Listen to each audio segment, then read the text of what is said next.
El sonido que destruyó mi carrera no fue un grito. No fueron voces elevadas ni golpes sobre la mesa. Fue el silencio. Ese silencio denso, pesado, que llena una sala de juntas cuando alguien dice algo tan cruel que hasta el aire deja de moverse. Recuerdo que tenía los ojos fijos en el borde de la mesa de madera.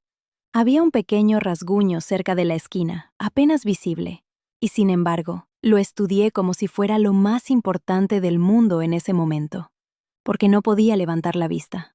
Todavía no. No hasta estar completamente segura de que mi cara no iba a delatar lo que sentía por dentro. Me llamo Valentina Orozco. Tenía 31 años y acababa de ser despedida frente a 11 personas cuyo respeto me había costado 4 años de mi vida ganarme. Bitter. El director general de la empresa, Rodrigo Garza, lo dijo con esa seguridad particular que tienen los hombres, que nunca en su vida han sentido que están equivocados, o al menos nadie los ha hecho sentirlo jamás. No me miró cuando lo dijo. Ya estaba moviendo papeles, ya estaba pasando al siguiente punto del orden del día. Trataba el fin de mi tiempo en Soluciones Nexum como algo apenas digno de completarse antes de continuar con cosas más importantes. Y lo que más me dolió no fue el despido en sí. Lo que me partió por dentro, aunque no lo demostré, fue darme cuenta de que para él yo era un trámite, un punto más en su agenda de un martes por la mañana. Yo había construido el sistema logístico que sostenía cada canal de distribución que Nexum operaba en toda la región norte del país. Cada transferencia de almacén, cada relación con proveedores, cada protocolo de rutas automatizadas había salido de mi cabeza, de mis noches sin dormir, de mis fines de semana, frente a una computadora cuando nadie más estaba trabajando. 4 años de trabajo, empezando cuando la empresa todavía operaba desde una bodega rentada en Monterrey, cuando el mismo Rodrigo llevaba café instantáneo a las reuniones del equipo y nos hacía creer que todos éramos parte de algo grande, que estábamos construyendo algo juntos. Esa mañana me dio 60 segundos para recoger mis cosas. 60 segundos, dijo, y en realidad miró su reloj. Me levanté despacio, me acomodé el saco, lo miré de verdad, fijamente, solo por un instante, y le dije, gracias, Rodrigo. Nada más, no una palabra adicional. Lo dije de la manera en que se dice algo cuando finalmente comprendes lo que una persona realmente vale. Lo dije como cuando cierras una puerta con cuidado, porque sabes que nunca vas a volver a abrirla. Tomé mi libreta, la misma que había llevado a cada reunión durante 4 años, y caminé hacia la salida. Detrás de mí escuché el movimiento de sillas.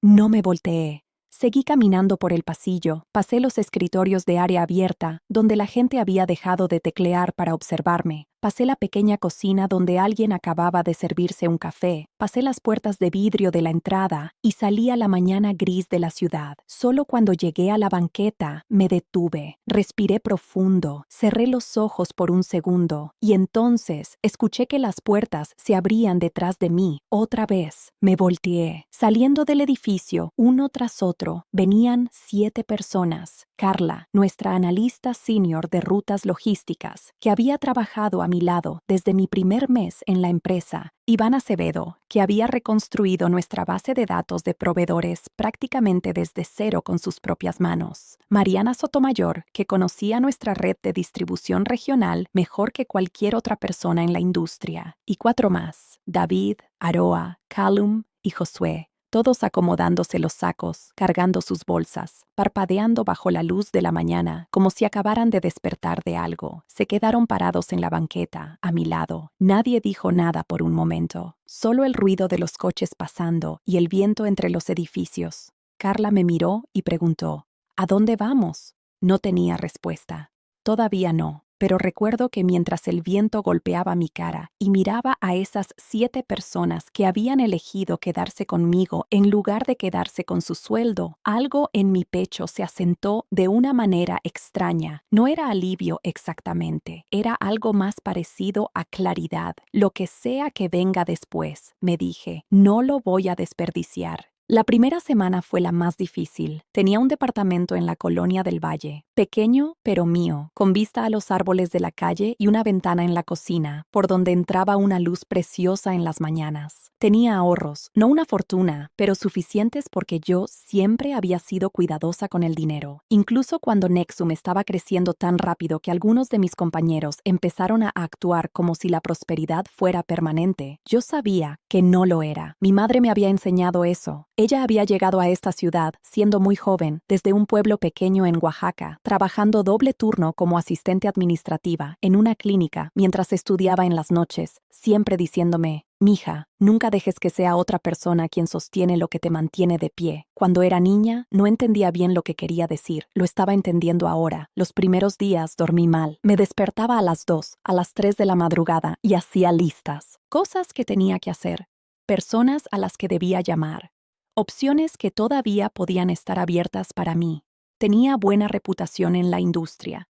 Tenía contactos. Me repetía estas cosas como un mantra, de la manera en que te dices que estás bien cuando aún no estás del todo segura de que sea verdad. Carla me llamó al tercer día. «¿Has revisado tu contrato últimamente?», me preguntó. «¿Qué parte?», le dije. «El anexo de propiedad intelectual, el que agregaron cuando renegociaste en el segundo año». Esa noche saqué el archivo. Me tardé más de lo que debería en encontrar el documento correcto, porque cuando había renegociado mis condiciones 2 años antes, después de que una empresa competidora en Guadalajara intentó contratarme, Rodrigo había aceptado incluir una cláusula inusual. En ese momento casi no le presté atención. Mi abogada lo había señalado, yo lo había leído y había seguido adelante. La cláusula decía lo siguiente: «Cualquier metodología logística, arquitectura de rutas o marco operativo desarrollado principalmente a través de mi propio trabajo intelectual, fuera de proyectos asignados directamente por la empresa y documentado antes de su adopción formal por parte de la compañía, seguía siendo mi propiedad intelectual, a menos que hubiera sido transferida explícitamente por escrito». Yo había pasado 6 meses desarrollando el núcleo de lo que internamente había llamado el sistema Meridian, la lógica de rutas, que ahora era la columna vertebral de todo lo que Nexum hacía antes de que jamás apareciera en un brief de la empresa. Lo había construido en casa, en fines de semana, en los meses en que detecté una ineficiencia sistémica enorme, que nadie más se había molestado en resolver. Tenía un registro de desarrollo con fechas y horas. Tenía correos de ese período en los que pedía autorización para hacer una prueba piloto. Tenía la respuesta de Rodrigo. «Suena interesante. Adelante».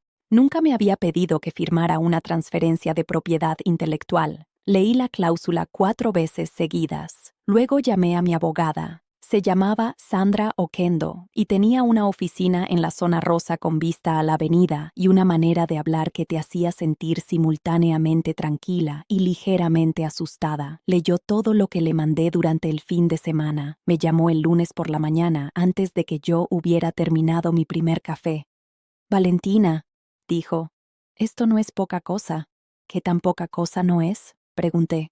«Dependiendo de cuánto haya construido Nexum encima de esto, y por lo que me describes parece que bastante, esto podría ser considerablemente significativo». Nos reunimos esa tarde en su oficina. Llevé cada documento que tenía, los registros de desarrollo, el deck de presentación original, las cadenas de correos, el anexo de renegociación. Sandra los extendió sobre su escritorio y los trabajó con la calma concentrada de alguien que ha visto contratos malos antes y sabe exactamente dónde encontrar los bordes. El sistema que yo había desarrollado, Meridian, había sido integrado silenciosamente en el software operativo de la empresa, en sus contratos con proveedores, en sus acuerdos de distribución automatizada, con 4 grandes cadenas comerciales en la región. Nexum había licenciado en los últimos 18 meses elementos de la metodología base a 2 empresas socias. Esos acuerdos de licenciamiento valían, Sandra me explicó con cuidado, una cantidad de dinero significativa.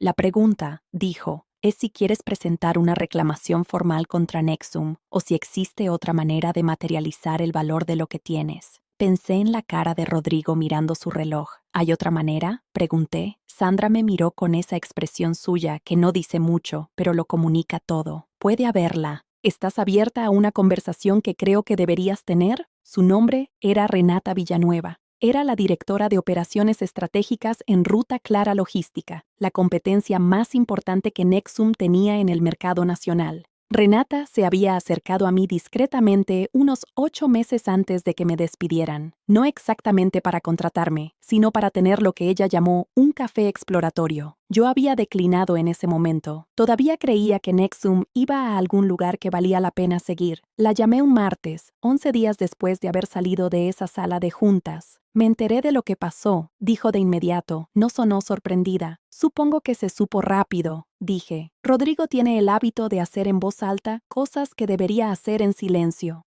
Hizo una pausa. ¿En qué estás pensando? Estoy pensando, dije con cuidado, que tengo algo que vale una conversación. Nos reunimos en una cafetería en la colonia Roma, lejos del tráfico del centro. Renata era exactamente como la recordaba, precisa, económica con las palabras, del tipo de persona que escucha de tal manera que sientes que cada oración tuya está siendo considerada con seriedad. Había llevado un documento resumen que Sandra me había ayudado a preparar. No todo, pero suficiente.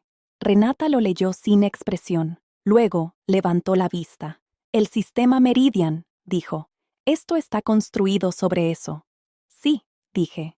Y la posición de propiedad intelectual es sólida. Mi abogada lo cree firmemente.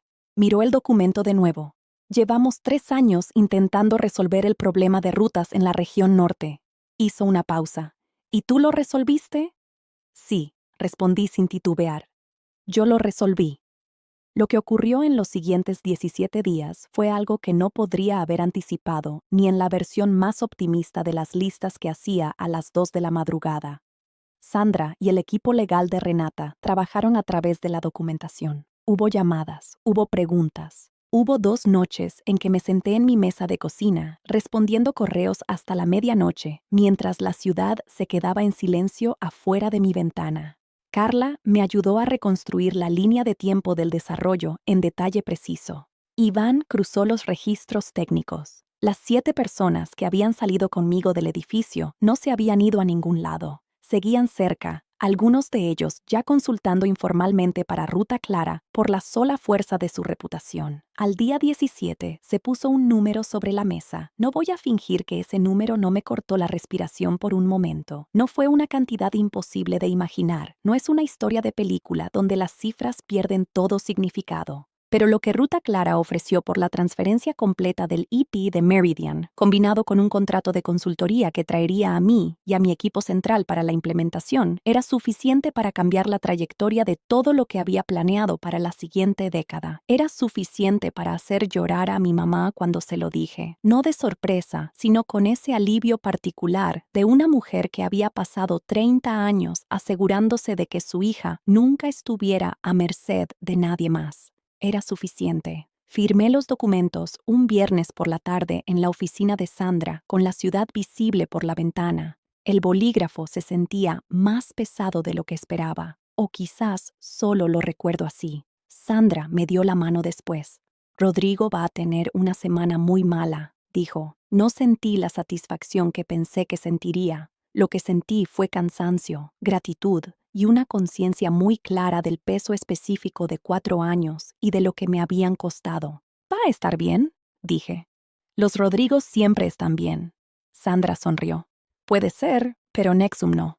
Tenía razón en eso. Me enteré por Carla, que todavía tenía contactos adentro, que la primera señal de problemas llegó dentro de una semana de que el anuncio de Ruta Clara se hizo público. El sistema Meridian había sido integrado tan profundamente en los sistemas de Nexum que su ausencia no era obvia de inmediato, era como una piedra angular. Todo se veía bien hasta que intentabas mover algo, y entonces te dabas cuenta de qué era lo que había estado sosteniendo el arco. Los acuerdos de distribución automatizada con las cadenas comerciales tenían cláusulas atadas a indicadores de desempeño. Sin la lógica de rutas de Meridian, esos indicadores se volvieron difíciles de cumplir. Los tiempos con proveedores empezaron a resbalarse. Un sistema de transferencia en bodega que había funcionado perfectamente durante 2 años empezó a producir errores que nadie adentro de la empresa entendía cómo corregir, porque la persona que lo había diseñado y las 7 personas que lo conocían mejor ya no estaban. Rodrigo, según me dijeron, pasó varios días insistiendo en que era un ajuste técnico menor. No era un ajuste técnico menor. Supe también, y esto sí me llegó al pecho de una manera que todavía no termino de descifrar,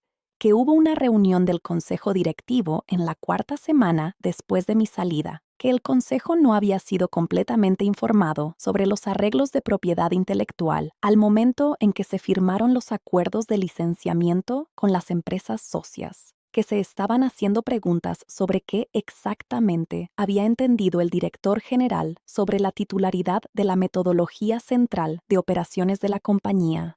Yo no había planeado nada de eso. Quiero ser clara en eso. No salí de ese edificio con el plan de desmantelar nada. Salí buscando ser tratada de manera justa. Y cuando me di cuenta de que tenía los medios para exigirlo, los usé. Hay una diferencia entre esas dos cosas, y esa diferencia importa. Carla me encontró una mañana en la cafetería de la Colonia del Valle, donde había empezado a trabajar por las mañanas, un lugar con buenas ventanas y tranquilidad suficiente para pensar. Se sentó frente a mí, puso su teléfono sobre la mesa con la pantalla hacia abajo, de la manera en que la gente lo hace cuando está a punto de decir algo que ha estado considerando cuidadosamente. ¿Cómo estás, en serio?, me preguntó. Lo pensé con honestidad. Mejor de lo que esperaba, dije. Lo cual me sorprendió a mí misma, porque pensabas que ibas a sentir más triunfo, porque pensaba que iba a estar más rota, dije. Ella asintió despacio. ¿Sabes en qué he estado pensando?, dijo. En que Rodrigo miró su reloj. 60 segundos, lo cronometró. Lo sé. ¿Y tú le diste las gracias? Sí. He estado tratando de entender si eso fue estrategia, dijo Carla, o si lo decías en serio. Miré por la ventana hacia la calle, hacia la mañana ordinaria de la ciudad siguiendo su ritmo. Una señora caminando con su perro. Dos estudiantes moviéndose con esa lentitud característica de quien no quiere llegar. Una camioneta de reparto estacionada sobre la raya amarilla. Las dos cosas, dije finalmente. Creo que fueron las dos cosas. Porque aquí está lo que he tenido tiempo de entender en estas semanas. Estaba agradecida. No con Rodrigo, no por la manera en que lo hizo, no por los 60 segundos, ni por la mirada esquiva, ni por la suposición de que yo simplemente absorbería el golpe y desaparecería, pero estaba agradecida por lo que ese momento me obligó a ver. Había estado tan enfocada en construir algo dentro de Nexum que nunca me había preguntado si Nexum merecía lo que yo estaba construyendo. Les había dado mi mejor pensamiento, mi trabajo más creativo, mis años más cuidadosos, a una estructura que lo habría consumido todo y no me habría dado nada excepto un sueldo y el privilegio continuo de contribuir a la visión de alguien más. El despido rompió eso, y en esa grieta encontré lo que realmente había hecho. Recibo el anuncio de 3 meses después como un regalo que no esperaba. Un mensaje de un número que no tenía guardado.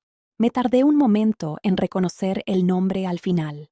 Marcos, del equipo de contabilidad de Nexum. Nos habíamos saludado ocasionalmente en la oficina, nada más. El mensaje decía: quería que supieras que mucha gente aquí lamenta lo que pasó, y mucha gente que no salió ese día desearía haberlo hecho. Lo leí 2 veces. Pensé en responder. Al final no lo hice. No porque me fuera indiferente, sino porque hay reconocimientos que no necesitan respuesta. Algunas cosas son suficientes con solo haberse dicho. Pienso seguido en esos 60 segundos. En estar parada en esa sala de juntas y escuchar el movimiento de una silla y saber, antes de voltearme, que Carla estaba detrás de mí, que Iván estaba detrás de mí, que 7 personas habían decidido en ese momento que su lealtad profesional significaba algo más que conveniencia. Nadie lo organizó, nadie mandó mensaje por WhatsApp la noche anterior. Cada una tomó una decisión individual, en tiempo real, en una sala llena de gente mirando, sabiendo lo que les costaría. Nunca les he agradecido como se merecen. Hay deudas que solo se pueden pagar, recordándolas con exactitud, sin suavizarlas, siendo honestas sobre lo que realmente significaron. Lo que significaron fue: no estás sola, aunque la sala esté diseñada para hacerte sentir que sí lo estás.